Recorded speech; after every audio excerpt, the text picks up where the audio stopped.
তুমি বড় হয়ে কি করতে চাও? আমি বড় হয়ে 5 ওয়াক্ত নামাজ পড়তে চাই আর আল্লাহর সব কাজ করতে চাই। আপনারা সবাই আমার জন্য দোয়া করবেন। আচ্ছা বাবু, আমাদের মাতৃভাষা আছে কিন্তু পিতৃভাষা নেই কেন? আসলে আমাদের মা এত কথা বলে বাবাকে কথা বলার সুযোগই দেয় না। বাবুরা, তোমাদের সমস্যা কি? আমাদের যার সাথেই দেখা হয় সে আমাদের চুমু দেয় এবং গাল ধরে টান দেয়। এর বিচার চাই। সিলেটে জন্মগ্রহণ করায় তোমার অনুভূতি কি? সিলেটে জন্মগ্রহণ করে নিজেকে লজ্জিত মনে হচ্ছে, কারণ সিলেটের মানুষ পাথর চুরি করে। তোমরা কিসের জন্য আন্দোলন করছো?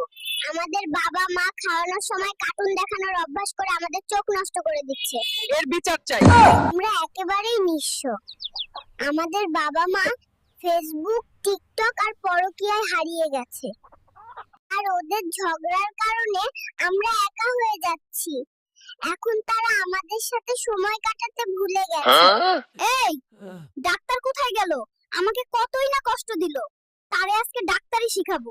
ঘরের বউ যদি ভালো হয় তাহলে একজন বেকার পুরুষও প্রতিষ্ঠিত হতে পারবে, আর ঘরের বউটা যদি খারাপ হয় তাহলে একজন প্রতিষ্ঠিত পুরুষও চোখের পলকে ব্যর্থ হয়ে যাবে। আপনারা এখানে কি করছেন? সিলেটে সাদা পাথর তুলে শেষ করে ফেলছি, তাই চাঁদে আইছি পাথর তুলতে।